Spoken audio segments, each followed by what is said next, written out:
Good morning students. Today I am going to explain the syllabus of class 11th English.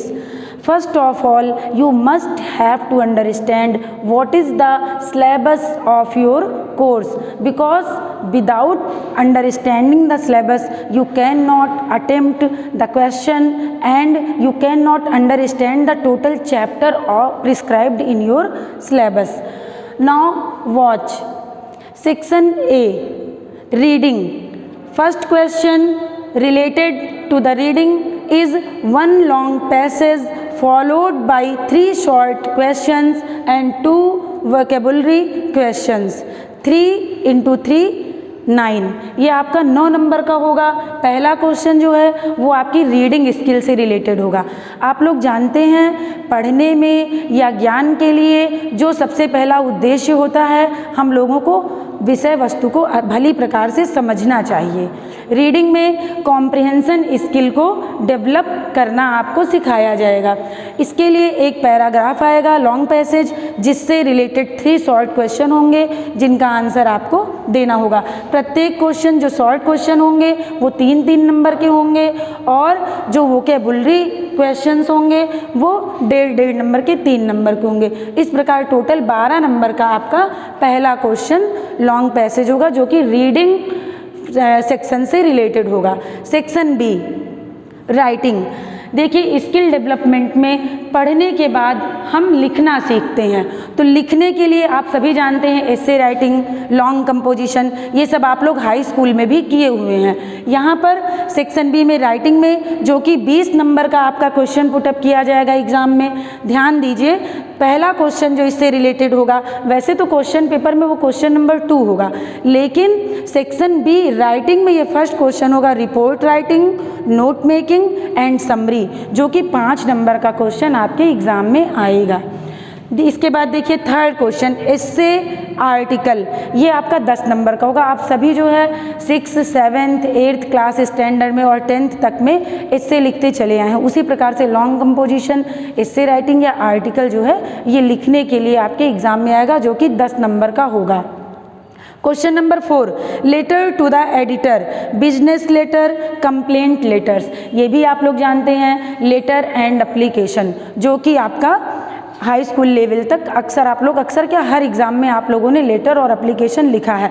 तो 2 में से या तो लेटर या एप्लीकेशन आपको लिखने के लिए आएगा, जो कि 5 नंबर का होगा। यहाँ पर देखिए ये 5 नंबर का होगा। और इसके बाद सेक्शन सी, ये ग्रामर से रिलेटेड है।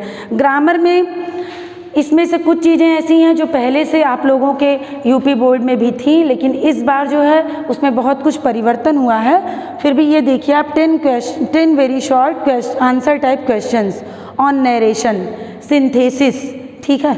Now what section C, grammar. Question number 5, 10 very short answer type questions on narration, synthesis, syntax, transformation, idioms and phrases, phrasal verbs, synonyms, antonyms, one word substitution, homophones। बच्चों ये इसमें 10 question आएगा आपका। 5वें number question में इसके 10 भाग होंगे, जिसमें 2-2 नंबर का प्रत्येक ग्रामर का पार्ट पूछा जाएगा। जिसमें पहला है डायरेक्ट एंड इनडायरेक्ट नरेशन, ये आप लोगों ने हाई स्कूल में पढ़ा है। Everyone knows that what is direct and indirect speech. Second है synthesis. In synthesis we combine 1 or 2 sentences into one simple, complex or compound sentence. Next, transformation. Do you know what is transformation? In transformation we change only the form of the sentence but not the meaning. Transformation, we change affirmative sentence into negative, negative into affirmative. In the same way, complex into compound, compound into simple. There is interchange of sentences one into another. This is transformation. But remember that never change the meaning of the sentence, only change the form of the sentence. Syntax, do you know what is syntax? Syntax means correction of the sentence, grammatical correction. जैसे हम लोग correct और incorrect करते हैं, in the same way syntax में कोई अगर incorrect sentence है तो उसको हम करेक्ट करते हैं, grammatical correction. Okay. Idioms and phrases, आप लोग सभी जानते हैं, लोकोक्तियाँ और मुहावरे, फ्रेजल वर्ब्स, सिनोनिम्स पर्यायवाची, एंटोनिम्स विलोम शब्द, वन वर्ड सब्स्टिट्यूशन, ये भी आप लोग जानते हैं सभी लोग. आप लोगों को 6 में जो पुराने बच्चे हैं 6th 7th 8th 9th 10th, हमने सब में आप लोगों को one word substitution, homophones, antonym, synonym, ये सारे वोकेबुलरी के पार्ट्स हैं जो कि 20 नंबर का आएगा. ठीक है. 2 × 10 टोटल 20 मार्क्स का आपका ग्रामर का ये पोर्शन होगा. और question number 6, translation from Hindi to English. आपको इसमें हिंदी का एक पैराग्राफ दिया जाएगा जिसको आपको इंग्लिश में अनुवाद करना है. इसके लिए आपको rules and regulation of tenses अच्छी तरह से पढ़ना होगा.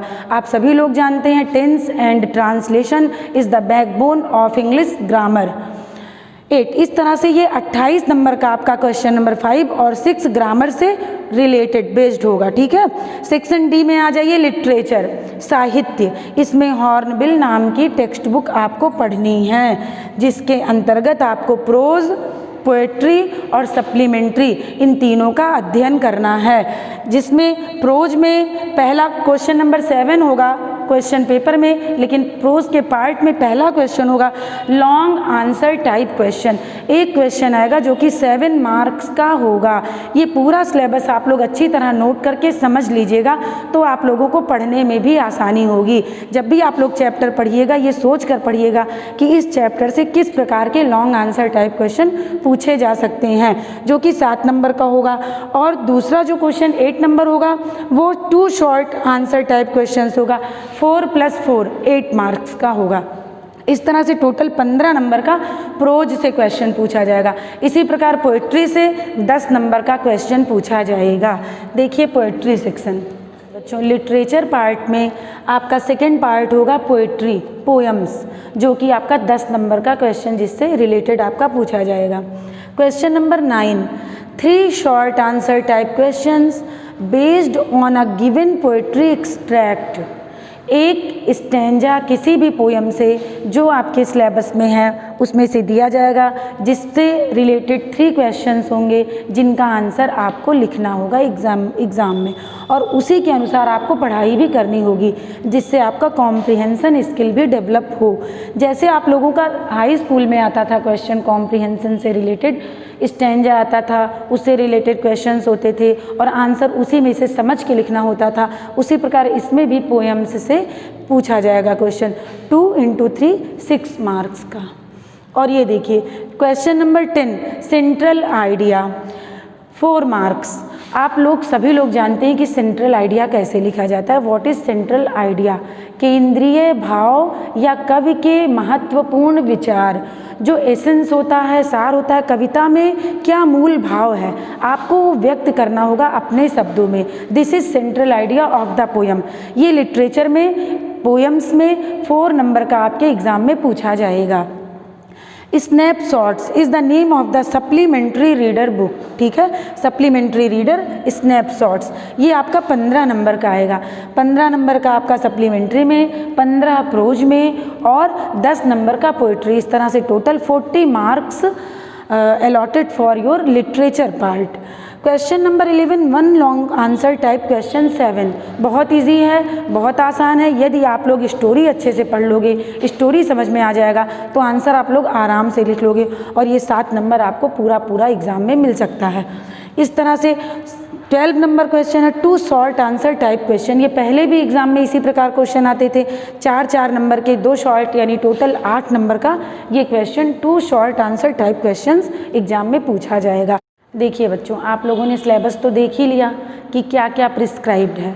अब मैं आप लोगों को ये बताऊंगी कि कौन कौन से चैप्टर्स आपके प्रोज में हैं, पोएट्री में हैं और सप्लीमेंट्री में हैं। प्रोज में आपको टोटल 5 चैप्टर्स पढ़ने हैं, 5 पोएम्स पढ़नी हैं और 5 जो है आपको सप्लीमेंट्री में रीडिंग करना है। तो पहला चैप्टर आप लोगों का है हॉर्नबिल, टेक्स्ट बुक में प्रोज का पार्ट है the portrait of a lady. Second chapter है we are not afraid to die if we can all be together. Third chapter discovering Tut the saga continues. Chapter 4 landscape of the soul and chapter 5 the ailing planet the green movements role. These are 5 chapters which you have to read in prose section. Now watch poetry section. First poem a photograph. This is a very beautiful poem. Second, the Lebanon top. In this poem there is a description of this tree. The voice of the rain. Third poem and fourth poem childhood. This is also a very beautiful poem, childhood. Okay बच्चों, goodbye.